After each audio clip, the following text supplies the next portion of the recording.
Buen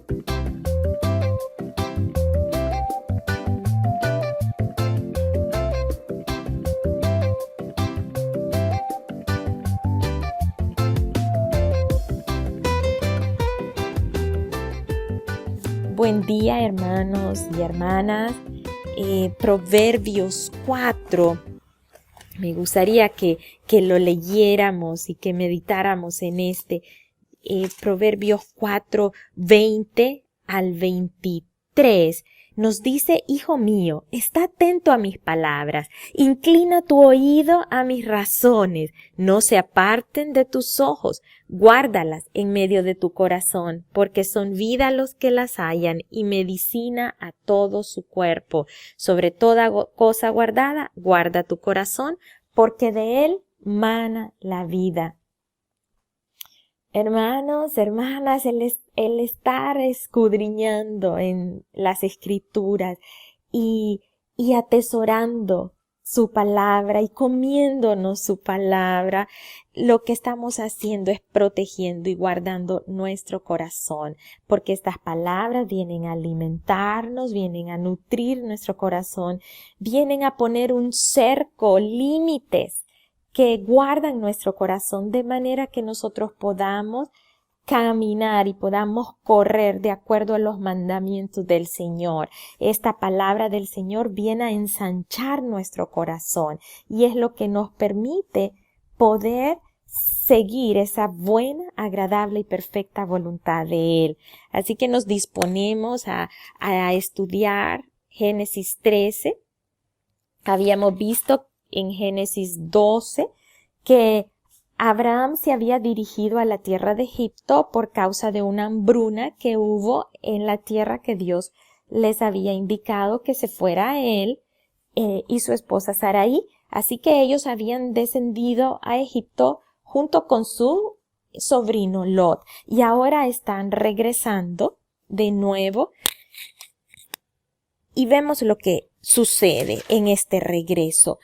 Allá en Egipto, Abraham había tenido que realizar una estrategia, podemos decir, hasta cierto punto una mentira, diciendo que Sara no era su esposa.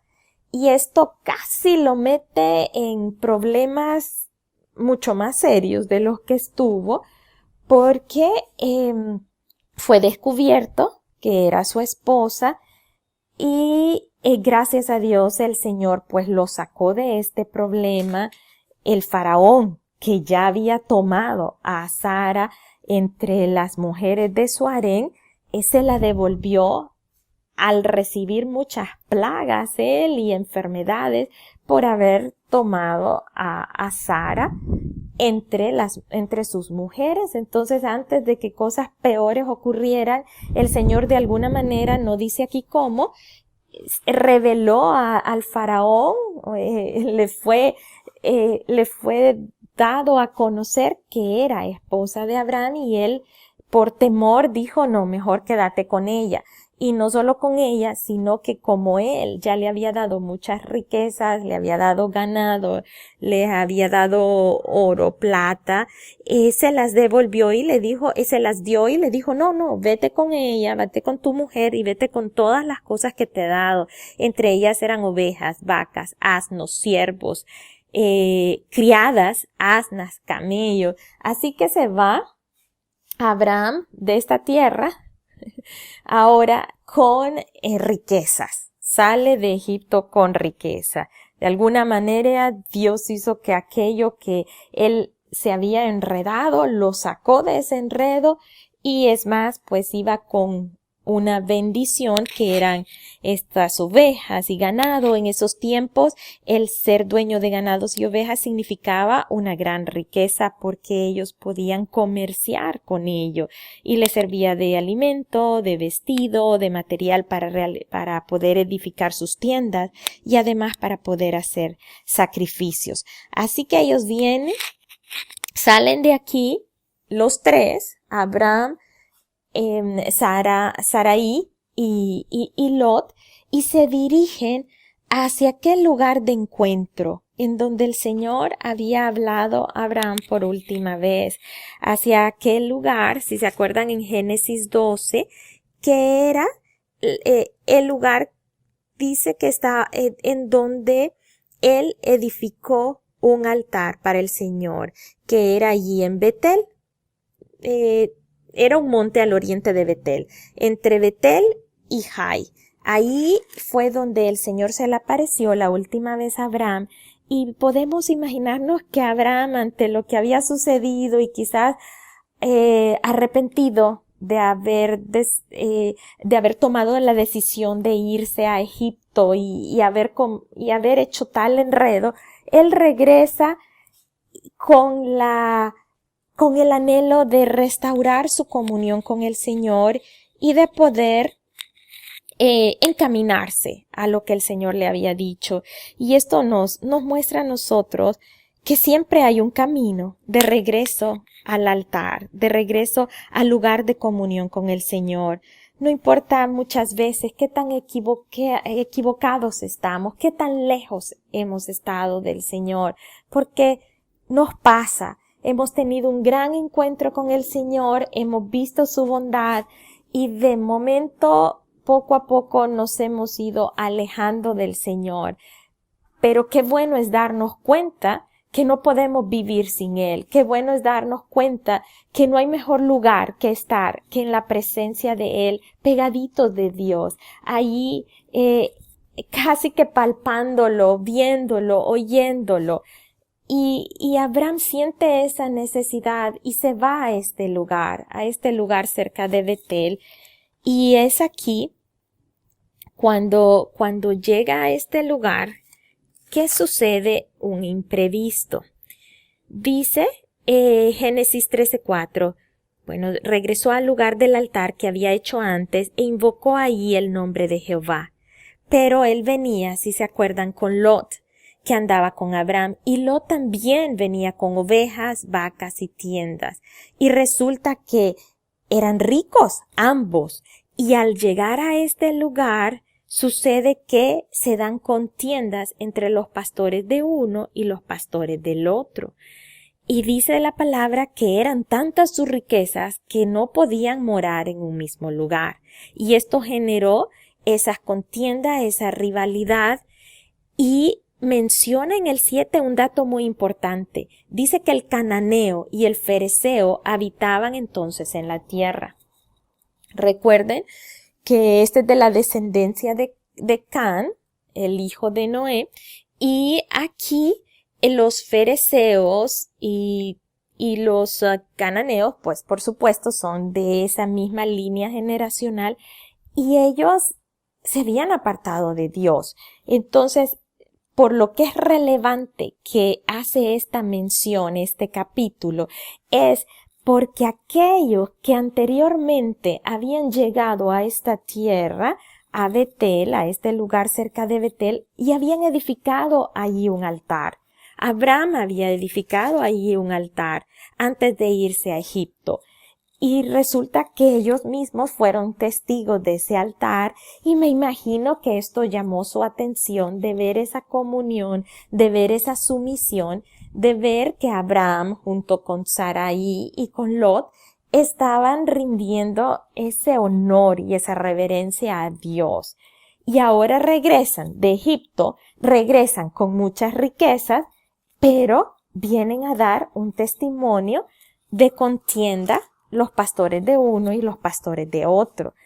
Entonces, esto viene a reflejar para nosotros qué importante es que nosotros mantengamos ese altar de comunión, ese altar que da evidencia de nuestra cercanía con Dios, de nuestra fe a Dios, que lo mantengamos siempre ardiendo con ese fuego puro, sin mancha, sin arruga. Por eso somos iglesia. O sea, nosotros como iglesia tenemos que dar esa evidencia de nuestro respeto, de nuestro amor, de nuestra sumisión a Dios. Y cuando se dan estas contiendas entre cristianos, entre que somos de una religión, de otra religión, que somos de una rama, de la otra rama, que pertenecemos de una clase social, de otra clase social. Ese tipo de contiendas o de divisiones, la política, por ejemplo, estar en las redes sociales hablando una cosa, hablando otra, unos en favor y otros en contra. ¿Saben? Lo único que hacen es que damos una mala reputación de Dios, y eso es terrible. Estamos diciendo que nuestro Dios pues no es suficiente para nosotros. Estamos diciendo que nuestro enfoque es en nosotros mismos y que eso nos da la libertad de poder tener contienda y de poder tener pleitos los unos con los otros, aún dentro de nuestras mismas familias. Pues Abraham era el tío de Lot e imagínense, estaban presentando esa rivalidad, lo cual no era bien visto. No se pusieron a pensar que esto estaba dando una mala imagen de a quien ellos servían. Y eso es lo que sucede cuando nosotros en nuestras familias hay esas contiendas. Realmente estamos desvaneciendo la imagen de gloria del Señor para aquellos que no lo conocen. Y por eso es tan importante cuando nos dice en el libro de Juan, si podemos ir ahí, Juan 13:34, es importante que lo leamos. Juan 13:34 nos dice: un mandamiento nuevo os doy, que os améis unos a otros, como yo os he amado, que también os améis unos a otros. En esto conocerán todos que sois mis discípulos, si tuviereis amor los unos con los otros. Aquí es Jesús. Jesús está enseñando a sus discípulos. ¿Qué somos nosotros? Somos discípulos de Jesús. Jesús nos está diciendo que nos amemos, y miren la medida de amor que da. Ya no es la medida de amor de ama a tu prójimo como a ti mismo, porque puede ser que mi medida de amor por mí misma no sea tan alta. Aquí la medida de amor que está diciendo el Señor es aún mayor, porque está diciendo que os améis unos a otros como yo os he amado. Esa medida de amor de Jesús nosotros la sabemos. Dio su vida, toda su vida derramada, su sangre en esa cruz. Esa es la medida de amor que Él nos está dando aquí. De esa manera tenemos que amarnos unos a otros. ¿Para qué? Para poder reflejar esa gloria de Dios, para poder reflejar qué tan verdadero es Dios en nuestras vidas, qué tanto nosotros nos hemos identificado con ese sacrificio de Jesús. Y dice que en esto va a ser que los demás van a conocer, no va a ser por lo que hablamos.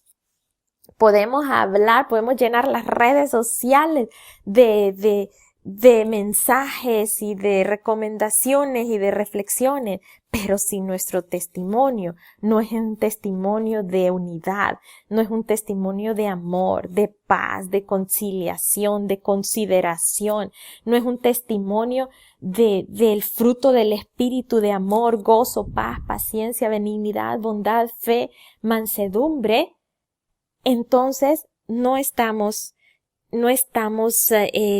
dando a conocer una imagen correcta del Señor. En Juan 17, igual un poco más adelante, Jesús hablando ya a sus íntimos, ya un momento antes de ser arrestado para ir a la cruz. Ustedes saben, ya en ese momento en donde ya va a ser, Él ya va a ser llevado a ser sacrificado y todo lo que Él pasó, Él les está dando lo más importante de lo que quizás les podía decir en ese momento, y lo que les dice es eso. En Juan 17:20 les dice: no ruego solamente por esto, sino también, él está haciendo una oración al Señor y está orando por los discípulos, pero ellos están escuchando y dice, no ruego solamente por esto, sino también por los que han de creer en mi palabra, que los que han de creer en mí por la palabra de ellos. Miren qué importante, por medio de la palabra de nosotros han de creer muchos,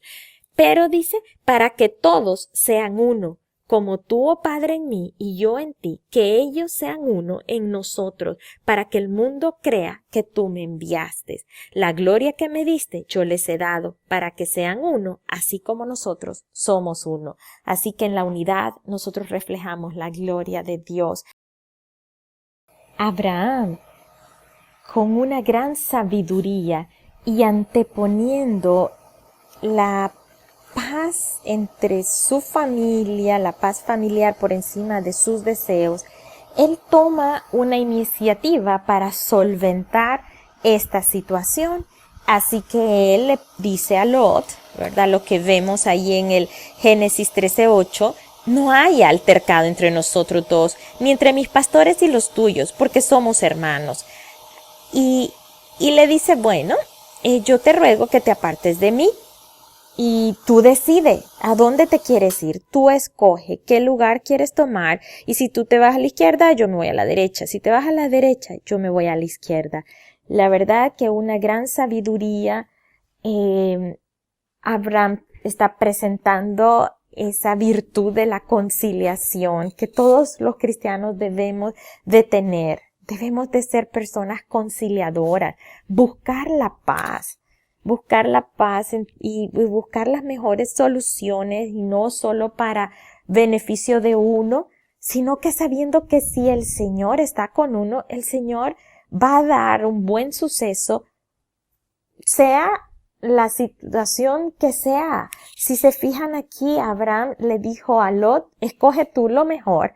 Claro, Lot se fue por lo que sus ojos veían, y él escogió lo que se miraba mejor. Dice que escogió una llanura del Jordán. Escogió aquello que está plano. Cuando uno mira terrenos y uno dice, ay, ese terreno es plancito. Ese terreno es buenísimo porque me va a facilitar todo, ¿verdad? Para siembra, para construcción, para todo. Entonces, él escogió lo mejor, lo que se miraba mejor en la llanura del Jordán. Y se fue, dice, al oriente, y se apartaron. Abraham estaba dispuesto a ceder lo mejor, aunque él podía haber decidido, porque él era el mayor y era su tío, pero prefirió que Lot se fuese contento con lo que él quisiera. Y esto pone al descubierto el verdadero carácter de Lot, que él estaba enfocado en aquello que sus ojos veían, era codicioso y hacía concesiones, porque esta tierra que él escogió era bien cerca de Sodoma. Y bueno, y dice la palabra que él fue extendiendo sus tiendas hasta Sodoma. Fue como que si fue estirando, como que si fue excediéndose los límites, como muchas veces suele suceder a cada uno de nosotros. No suele suceder eso, que sabemos cuando algo no está bien, pero decimos, tal vez voy a probar un poquito más, voy a dar un paso nada más, pero solo un poquito. Y vamos metiéndonos, vamos extendiendo nuestras tiendas, vamos extendiendo nuestra integridad o nuestros valores morales y los valores que sabemos espirituales que el Señor está esperando de nosotros, pero lo vamos estirando a manera de llegar bien cerca de aquello que es el pecado, a manera de irnos hasta cierto punto inclinando un poquito más hacia lo del mundo. Que no se diga que somos tan fanáticos y voy a tener un pie aquí y otro pie acá y tal vez y solo un ratito y luego me regreso. Y vamos nosotros coqueteando, acercándonos al pecado poco a poco. Y si no somos castigados al primer paso, si algo no sucede, entonces decimos, bueno, tal vez Dios lo pasó por alto, entonces voy a dar otro paso más hacia lo que está malo, hacia lo que no debo de hacer. Y así lo vamos haciendo y vamos permitiéndonos, vamos haciendo concesiones, vamos permitiéndonos tal vez amistades que no nos convienen, vamos permitiéndonos hábitos. De repente sabemos que una película no la debemos de ver o una novela que nada edificante tal vez nos va a dejar, cuyo tema principal es el narcotráfico, por ejemplo, y salen muchas escenas pornográficas y salen muchas escenas de violencia, pero nosotros tal vez pensamos, bueno, no va a pasar nada. Esto yo sé que es malo y no se va a meter dentro de mi mente. Y vamos haciendo ese tipo de concesiones hasta que de pronto empezamos a dejar de leer la palabra, empezamos a dejar la comunión con el Señor y muy pronto ya estamos dentro de Sodoma, ya estamos comulgando con el pecado y hemos ido extendiendo poco a poco nuestros límites de lo que agrada al Señor.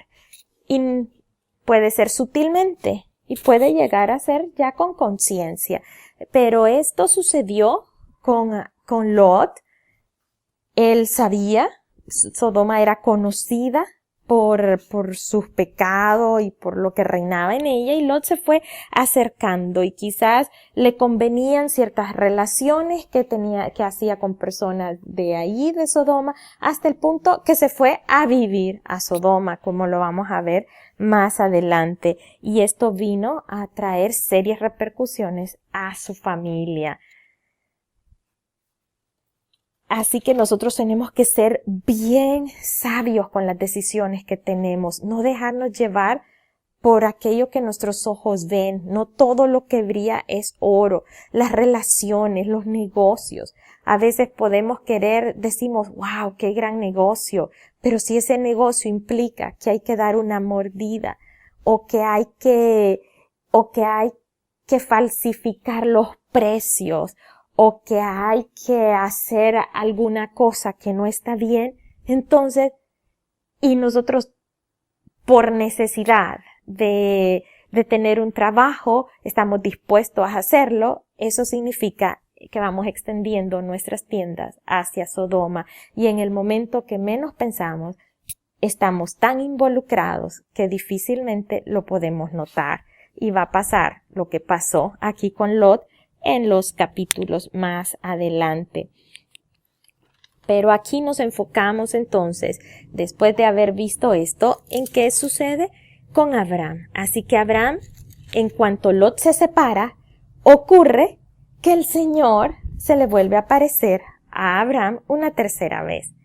Quizás Lot no era parte del plan de Dios que Abraham saliera con Lot, porque si se puede ver aquí en el momento todo lo que trajo, pues trajo esa división, trajo esa contienda, pero bueno, hubo la sabiduría para saber apartarse de Lot, y ahora el Señor, ya estando Abraham solo con Sarai, el Señor se le vuelve a aparecer y le reitera lo que le había dicho. Le dice, toda la tierra que ves, la daré a ti y a tu descendencia, y haré tu descendencia como el polvo de la tierra, que si alguno puede contar el polvo de la tierra, también tu descendencia será contada. Y le dice, levántate, ve por la tierra a lo largo de ella, a su ancho y a su ancho, porque a ti la daré.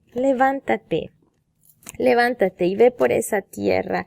Y a nosotros el Señor nos ha dado un lugar, nos ha dado una tierra, nos ha dado nuestra familia, que influenciar, nos ha dado una nación de la cual tomar posesión como hijos de Dios. Y Él nos dice, como dice Isaías 60, levántate, resplandece, porque ha venido tu luz, y la gloria de Jehová ha nacido sobre ti.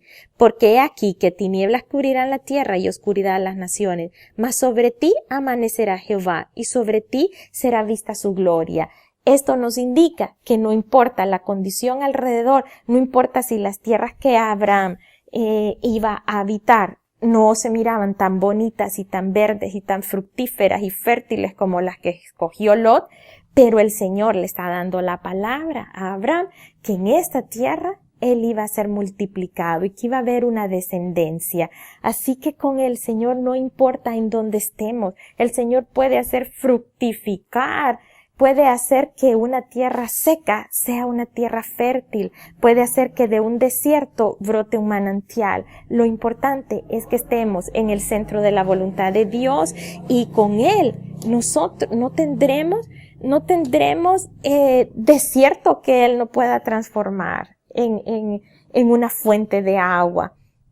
Y aquí Él le está diciendo a Abraham, como diciendo, no te preocupes, aquí, esta tierra que te ha quedado a ti, en esta vas a ser prosperado, vas a ser altamente prosperado. Y aquí sucede que Abraham entonces removió su tienda, vino y moró en el encinar de Mamre, dice que está en Hebrón, y edificó ahí altar a Jehová. Vemos aquí ya un tercer altar edificado a Jehová. Abraham tenía ese anhelo de dar testimonio de su comunión y de su relación con el Señor. ¿Qué testimonio estamos nosotros dando?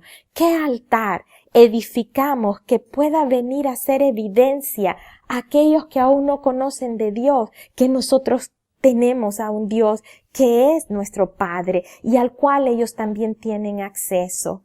El Señor siempre tiene sus brazos abiertos y también tanto nosotros podemos regresar al altar de comunión con el Señor cuando nos hemos alejado, pero también aquellos que nunca han tenido esa comunión con el Señor pueden venir y edificar un propio altar que pueda ser evidencia de esa cercanía y de esa intimidad. Génesis 13 nos viene entonces a develar lo importante de nuestro carácter en el Señor, de no hacer concesiones. Nos viene a decir que siempre tenemos un camino de regreso al altar, que el Señor siempre está dispuesto a perdonarnos, que nunca estaremos tan lejos del Señor como para que no tengamos que dar que a través de un paso de separación de Dios podamos regresar a su presencia. Nunca, nada de lo que nosotros hagamos nos puede mantener separados del Señor una vez que nosotros venimos en arrepentimiento a Él. Y con eso terminamos. Hechos 2, 37, 38. Aquí está Pedro diciendo a aquellos que habían contribuido a llevar a Jesús a la cruz, aquellos que habían gritado crucifícale, crucifícale, aquellos que aunque que ellos habían visto los milagros, que habían estado de cerca y oído las enseñanzas de Jesús, en esa última semana estos se pusieron en contra de él, aquellos que habían contribuido a que se le juzgara y que se le crucificara. Y le dice en Hechos 2, sepa pues ciertísimamente toda la casa de Israel que a este Jesús a quien vosotros crucificasteis, Dios le ha hecho Señor y Cristo. Al oír esto, se compungieron de corazón y dijeron a Pedro y a los otros apóstoles, varones, ¿y qué haremos ahora? Pedro les dijo, arrepentíos y bautícese cada uno de vosotros en el nombre de Jesús para perdón de los pecados y recibiréis el don del Espíritu Santo. Esto aquí comprueba que aún aquellos que llevaron a Jesús a la cruz, aún aquellos que le dieron la espalda a Jesús, aquellos que contribuyeron a su crucifixión, a ellos el Señor les está diciendo, solo estás a un paso de ser perdonado por el Señor y de tener una cercanía con Él. Y eso nos dice a nosotros también. Y lo que tenemos que hacer es quitar toda distancia que nos separa de Jesús. Dar ese paso de regreso a ese altar, de regreso a esa comunión. Y si nunca hemos hecho un altar para Él, si nunca hemos tenido ese testimonio que evidencia nuestra relación con Él, es momento de comenzar a edificar de comenzar a edificar un testimonio que pueda ser evidencia de la bondad y de la grandeza de nuestro Señor. Gracias, hermanos. Que Dios les bendiga.